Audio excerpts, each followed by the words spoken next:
The following is a special presentation of Tony Kurre Radio. Keep your mission on your mind and your mind on your mission. This is Mission Minded with Michael Coleman. Welcome back to Mission Minded to Michael Coleman with that snarky little smile he's got on his face. There's Tone to Bone, Tony Kurre. We're talking about keeping your mind, your mission on your mind. And we, of course, have got Memorial Day behind us. It's officially summertime, so we're into the heat of summer, and of course, a lot of work to be done down at the Heart of Alabama Food Bank. But we talk some business on this particular show. Your email's info@tonykurreradio.net. Michael, how are you doing, sir? What's going on? Are you doing okay? Doing really well. Busy as always.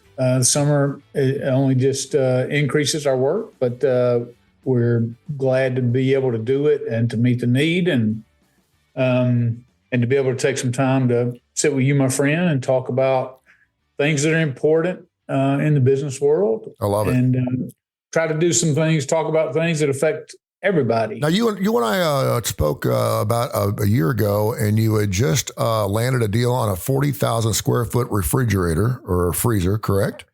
8,000 square foot. 8,000. Well, I don't know where I got 40,000, but 8,000. Okay. And I know that was a huge deal for you in the Montgomery base at Heart of Alabama Food Bank. And so now we're talking about temperatures being pretty much in the 90s for the next 3.5, 4 months. How does it, let me ask you this, and this is interesting because I hadn't thought about this, because you're always talking about non-perishable goods, but you're talking about fruits and vegetables and things that probably are much more perishable because they get hotter sooner. How does that play out with your stuff? And do you have to refrigerate everything, or what do you do? Well, it all depends. Like on a lot of produce, you have to refrigerate it, but a lot of it you don't. So like potatoes, for instance, you don't refrigerate those. Bananas, you wouldn't. But other types of fruit like grapes and things like that, you do. So we get all sorts of guidance about, what's the best temperature to keep them at. But yeah, our freezer space, and we have huge freezers. And we have to keep them at 0 degrees. And so when you're 90 degrees outside and you're having to keep 0, that sucker's running 24/7. Yeah. It's a lot of pressure to keep that kind of temperature. And so obviously electric bills are high. We're on pace this year to probably spend over $300,000 just on electric bills. Wow. And a lot of that is heating and cooling. That's pretty incredible. In wintertime, offices have to be heated. Warehouses, it's not too bad at having to heat. We don't have to. It's fine if the food gets cold. Mm-hmm. But in the wintertime, in the summertime, it really gets problematic having to keep those temperatures as they should be. So It's a challenge. I want to pull back the curtain a little bit on us. You and I have been friends for a long period of time, several years, and we've been doing this show together. We also do Bite by Bite, which is another show we do that's specifically about feeding America and the Heart of Alabama Food Bank. And we always pull back the curtain. Sometimes you and I will speak for half an hour, 45 minutes before we actually start running a tape, and we're friends. And we both, and our Lord and Jesus Christ, our Savior, we speak very candidly with each other. And so we communicate. And I feel comfortable enough with you that I can share a lot of things. I've shared a lot of things with you. Probably have shared more with you than I probably should have, because I've been through a divorce and I had child situations and things, and I just really needed a good friend, and you were placed in my life for that. And I believe that. Yeah. And so God placed you in my life, and hopefully I could be there for you too whenever you have a need. But communication is so vitally important in everything we do. We talk about, our friends, we talk about our wives, we talk about our girlfriends, and we talk about and communications, obviously. And the number one thing, certainly in a marriage or really any relationship, period, usually between a man and a woman, is communication. It's always number one. Are you communicating? I've never seen a couple break up because they communicate too much. Yeah. Now I've seen people say the wrong things, share things they shouldn't have. The old saying, should I be saying it? Should I be saying it now? And I'm the one, should I be the one saying it? So I get that. And we've certainly been around people that quite frankly just can't keep their fingers and they keep their mouths shut. But it's usually not the breakup of a relationship, regardless of whether it's business or marital or anything else. But you came up with some communication problems that must be addressed today that I thought were really, really interesting. And I'd like you to share some of those things today. Yeah. So, communication is such a challenge and it affects every aspect of our life. And when I come across things, especially, and there's so many different aspects to communications, with your spouse, with your children, and with your coworkers. Of course, I'm the CEO here. So, with employees that work for me, with our customers, with those in there. So there's just all sorts of different levels. And because I communicate a lot, I kind of consider myself a good communicator. And lots of times, as I told you, I start reading through here. And when I'm doing this self-analysis, I really try to be honest with myself. It does me no good to lie to myself. And so the things that I'm seeing were kind of a little bit of a splash of cold water on me in my own assessment that I communicate well. One of those was that when we're communicating, be careful about too much detail. Now, that's not saying don't be transparent, but there's a lot of people who communicate who say a lot, but don't really say anything. There's that aspect. So they can think, I actually over communicate, but that doesn't mean you communicate well just because you're saying a lot of words. The other thing, but really kind of what people have told me is they'll ask me a question. So let's come up with this hypothetical that I'm in a board meeting. It's actually happened several times. I'm in a board meeting, and I know that a board member is going to ask me a question, and I could just give them the number, or I could give them the situation, and just be but there's no context by which they are to absorb that. Mm-hmm. So I tend to want to provide the context so that they'll understand how my actual answer fits nicely inside of that context. Sure. Otherwise, they may say, well, they may not understand the relevance of my answer. But in doing so, what I've done is lots of times given them way more detail, thinking I'm actually helping them. And so I go too deep into the weeds, giving them too much background. And I've even discovered that sometimes I do that on my writing. So when I write in Microsoft Word or on email, Microsoft provides something called an editor. Mm-hmm. I also have an additional program called Grammarly, and it analyzes your style, your tone. It just really gets into a lot of that. And we tend to write like we speak. And so it's amazing to me after I write, and then I'll put an editor or Grammarly on it, how many words, filler words, not filler like ahs and uhs and all that, but how much more succinct my writing is after I go through that and cut out a lot of, and it's kind of eye-opening because I'm like, I wrote that as if I'm having a conversation, and it kind of lets me know all these extra words, and not just extra words, but extra context. And lots of times it's easier for me to edit other people's stuff. I can see it in other people's writings where I'm like, look, you provided all of it. All this isn't necessary. You're trying to convey this idea. But it's so much more difficult when I'm trying to do it to myself, to be my own editor as I go along. But it can really, people can get lost. I mean, think about it. You and I when I'm scrolling on Facebook, I'm scrolling on Reels, or you're scrolling. I mean, it's a few seconds, and then I'm evaluating, do I want more scroll? Do I want more scroll? Same thing on YouTube, all of that. And So we're really getting trained to be able to absorb just small snippets of information and then assessing, do I want more of that or do I want less? Mm-hmm. So I'm understanding how frustrating it is when somebody's asking me a question and it feels like I'm taking them around the world because I think I'm providing them context.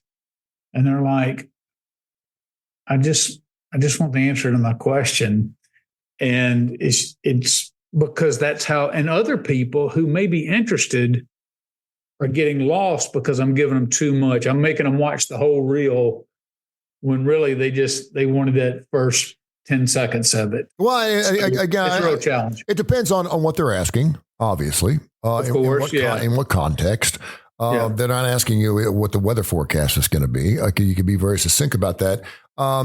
So how did you realize that you were probably going a little too long with your context, or did you just simply have someone say, listen, or did you have people to stop asking you? Because I after a while, you're like, listen, I got a friend of mine. I love this guy. And I'm not going to say his name because it'll hurt his feelings. I love this guy. And he's been there for me. And I've known him for 35 years. But I know that every time I pick up the phone, it's going to be a 45-minute phone call.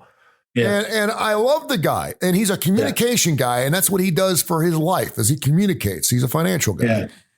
And it's not that but so I have to take a deep breath. And I never answer the phone when he calls me. And he won't call me about once every month and a half, 2 months.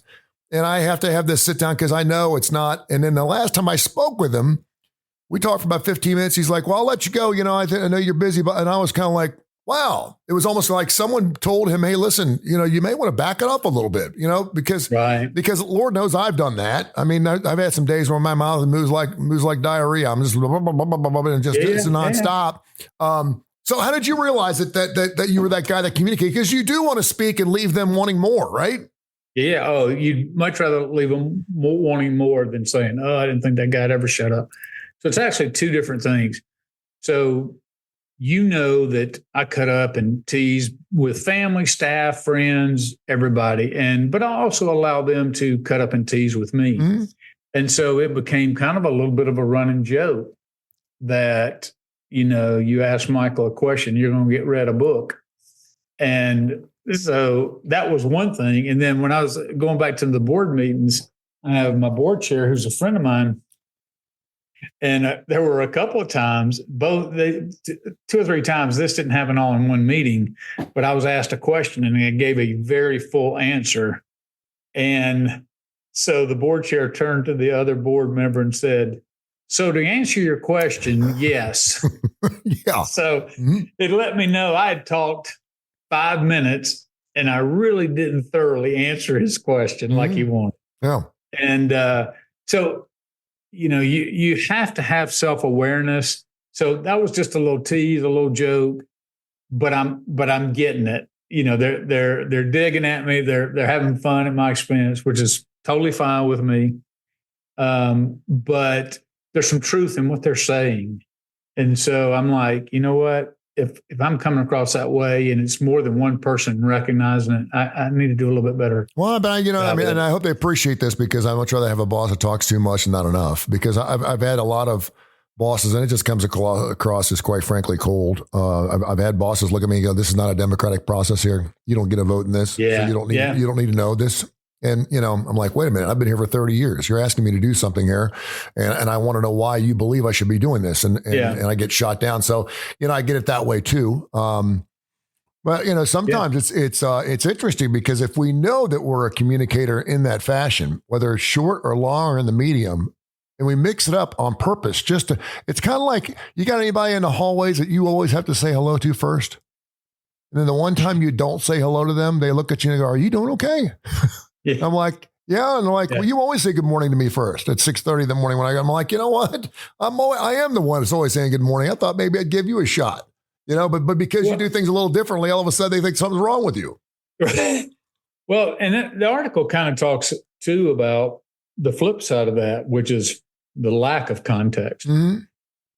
And I have found oftentimes, and this was what kind of really drove that, is that sometimes I'm speaking about an event. So let's say that I'm planning something, or it could be something at work, or it could be a concept we're working through. And I know all the detail. And so I share something that makes perfect sense. And because I see a full picture in my head, I'm like, oh, yeah, well, I'm answering your question. So it's kind of the reverse side, which is you don't have a full enough picture. And then what happens is, it's happened many, many times, is people take the information. So I think they say, okay, they clearly understand what's happening. And then they leave there. And within an hour of that meeting, there's 5 different opinions about what I said. And so at those times, I'm like, wait a minute, I didn't give enough information, or I didn't provide enough context as to why I said what I said or what the intent was. And so, yeah, there's always this fine line. And like you said, I'm with you. I'd rather give too much context than not enough, because I think that leads to clear communication. But you don't want people shutting you down either. Now you got Inside Baseball, and you wrote these out to me, and I have read it, but some of them I don't really understand your Inside Baseball philosophy. I want you to kind of explain. I'm a baseball fan, so I want you to explain this for me. Yeah. So I've watched baseball my whole life, and when they talk about, when you listen to commentators, and it really doesn't matter what the sport is. But if you're not familiar with that sport, they will use lingo and references that you don't really understand. And I started getting into hockey a little bit, and I could learn what icing was, and I could learn what all sides. But I thought to myself, it would be so nice if just every broadcast they would do a little educational piece to help people like myself understand, for sure, that I understand what the rules are and some of the, like I said, behind the scenes kind of stuff. I hear you. What led to these things. But then I thought, well, it'd be incredibly painful for somebody who was a lifelong hockey watcher. So I know why they don't really bog down the broadcast, because they're typically. It would be nice if they put a little something in the corner of the screen, because I'm a Major League Baseball fan too, and I don't know what the hell they're talking about half the time. Everything from slugging percentage, or I know what it is, but I don't know how they came up with it. And it'd be great if they had a come up with new stats all the time. And if you're wanting new people to watch pickleball, tell me how it's played. I mean, because the people that are watching it are already fans. Because those people don't need to know the rules or glossary, because they're already, you're not trying to get them. You're trying to get the peripheral fans. You're trying to get new fans. So fill me in. That's another thing. Yeah. And coming up here, the Olympics could be so much better if they once in a while would explain to me, how many laps are we going around this track, or where are we running from this point to this point? And one of the I see downhill skiers all the time, and it's just, they just say, yeah, he's taking this corner and taking that corner, but I don't know the tension and the pressure and how you navigate a course and the things that you're taking into mind. So it's that kind of same thing. So take that into a business environment. And I can even reflect back in my Army days, when I would get outside the Army and people would ask me questions. Well, the Army has 4,000 acronyms, and that's all we talk in acronyms. I would say a sentence sometimes would have 5 different acronyms. And so I'm communicating effectively to somebody who knows all the acronyms. But to those who don't, it's a problem. So we have lots of acronyms here in food banking. And when I'm talking internally, they may get some of that. But when I'm out talking to the civic clubs and I'm out talking to the community, even talking to the board sometimes, I'm talking the inside baseball kind of stuff. I'm talking to people who I think should be in the know or in the know without even realizing. And they're looking at me like, what does that mean? You clearly communicated an idea, but you didn't communicate it clearly. And sometimes when you state those acronyms and you just do it matter-of-factly, and they don't know what they mean, they're not going to ask you, because they assume, because you said it so matter-of-factly, I should know. And I got a lot of people that do that to me all the time, and I'm like, I have to go back and go, wait a minute, what is an SID? What are you talking about? I mean, I think they appreciate that, but that is such a great point. I see that all the time. Board members come in, and especially new board members, and they don't want to look dumb. And so when something comes up, rarely do they stop and go, wait a minute, hey, I'm new. Can you walk me through that so I really understand what that is? They just kind of shrivel back and, and just listen and try to absorb and pick it up as you go along. But yeah, that you have to be careful about, and it's not even that it's overly technical. It's just overly specific to the business or the service or whatever it is you're doing. And when you're talking to somebody outside of that, then you have to be very careful that you use the language of somebody, of not somebody who's in the know, but is now outside the know, i.e. a new person coming into baseball. You would explain baseball. You and I would talk about baseball in much different terms than if I was trying to introduce somebody to the game. It seems to me that COVID really highlighted a lot of this. And my friend, Dr. Josh Claypo, would say that what COVID did is just put a really, really bright light on all of us. It really, I mean, the roaches were running in every different direction. The kitchen light was coming on at 3:00 in the morning. And it seems like we've always had communication problems ever since we've been human. And again, we always talk about relationships. We always talk about what's the number one in relationships: communication, whether it's too much or not enough.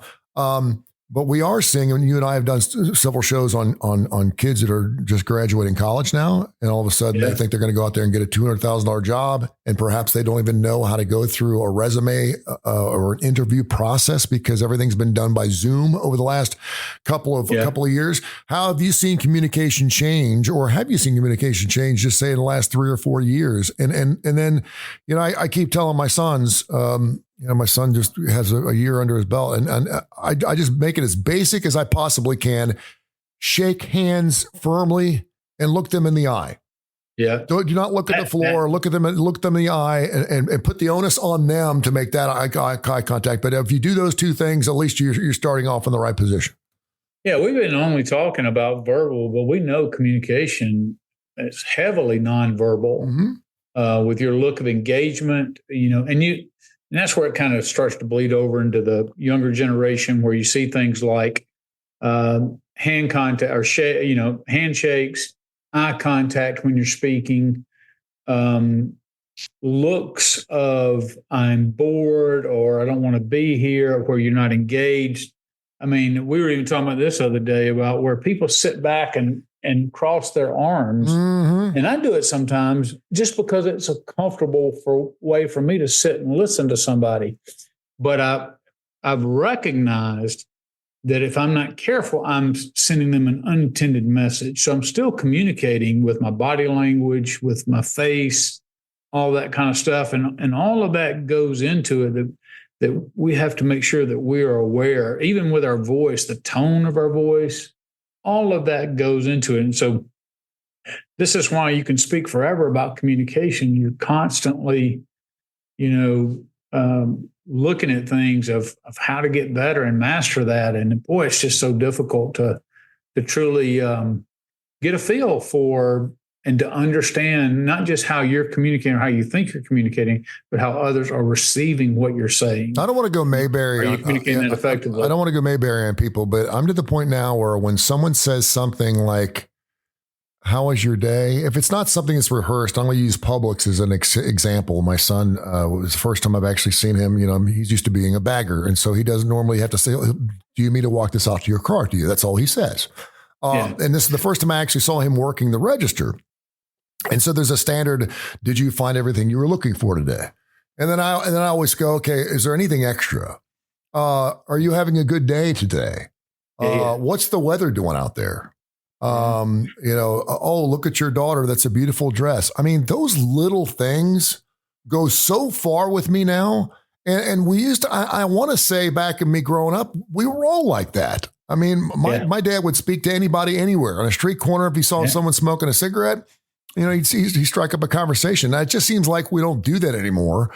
And certainly in a place of business. And I really look at waiters and waitresses, man, I mean, I'm popping from 15 to 25% in a heartbeat if they're willing to take an extra 5 or 10 seconds and just go, hey, listen, I like your sunglasses, or y'all having a good day today, or who do we have here? Would you like a lid with that chocolate milk? It's just little extra things. And again, I think that's a difference between, a really decent communicator and someone who just wants to get through a shift and go home? Well, it just so happens today at lunch, I went by my favorite burger place and grabbed a sandwich and a drink. And she informed me they didn't have my drink. And I was like, oh, okay, never mind. Just give me the burger. And then she came back and she was handing it to me. She goes, oh, well, they just changed it. Would you still like the drink? And I said, yes. And so she handed me the drink. So I had the little bag with my burger and the drink. And I look in and there's no napkins and there's no straw. So I turn around. She had already begun to walk away from the window. So I can't reach the window. So I beat the horn at her 2 or 3 times. And she turns around and comes and opens up. Oh, you're the beeper. Okay. She could not be more disgusted. And I was like, I don't have a straw. Could I please have and I said very nice with a smile on my face. I need a straw and some napkins, please. And she handed me a straw. Then she handed me napkins. I said, thank you. Appreciate it. Have a good day. She just closed the window and she didn't say anything. Yeah. And so, oh, man. I'm not going to stop going to my favorite burger place because I have an employee who's not, because the truth of the matter is that's becoming the norm rather than the exception. But that's an example of just that's communication on a whole different level. She was communicating in her silence and with her body language. I will touch on this last point real quick, and that's about clearing blind spots. I will tell you, one of the things that we are blind to is our own biases. And I certainly was like that for many, many years. You get a political thought or it could be whatever. It could be politics. It could be religion. It could just be your whatever it is. And you just get so locked in. And it took a while for me to be able to begin to see some of my blind spots. Part of that is you've got to want to see some of the blind spots. Mm-hmm. But sometimes it's just, and so because I've cut up with people and they cut up with me, when 3 or 4 people start hitting you with stuff and you're like, man, everybody's teasing me about that, so it must be a real thing.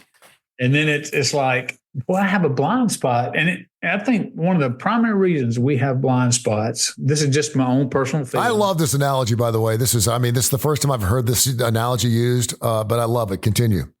Yeah, so it's just my own personal thing, but it's because when we evaluate what we say and what we do, we always look at it through the lens of what our intentions were. Mm-hmm. We say something hurts somebody's feelings. We say, I didn't mean to hurt your feelings. So we look at the action, but we also include all our motives. And then we tend to excuse it. When we judge other people, we just look at the action. What was the result? Mm-hmm. We don't tend to take into account what they're. So that means we tend to excuse what we do. And then we hold other people to a tough standard.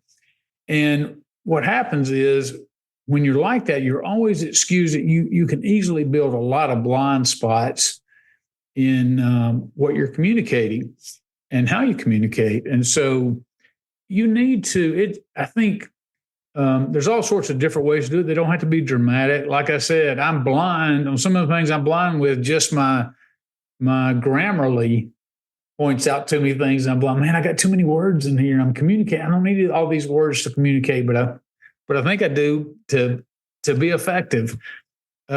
To having a wife and children and friends and all that, staff who are cracking on you nonstop, reminding you of all these things.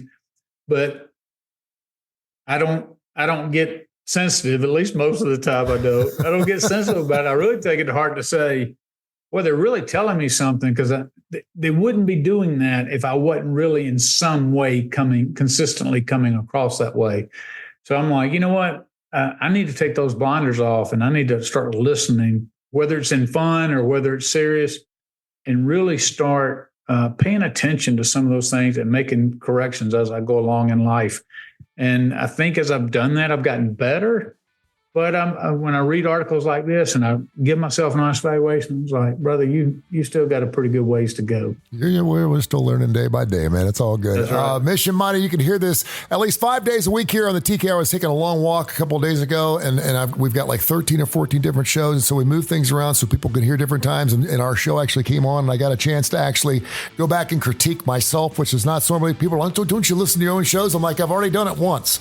But it was actually really interesting to go back and listen. So I learned some things about how I communicate as well. So great stuff. And make sure you listen to Bite by Bite, which is another show. It's a little shorter, but it's very specific to the needs of the hungry in and around the Birmingham and metropolitan areas of Montgomery and the entire state of Alabama, because you cover 35 counties. So we'll do that show coming up here next. Of course, you can find all the shows wherever you get your favorite podcast at Tony Kurre Radio Podcast Network. Thank you, Michael. Appreciate you, man. Enjoyed it as always. This has been a special presentation of Tony Kurre Radio.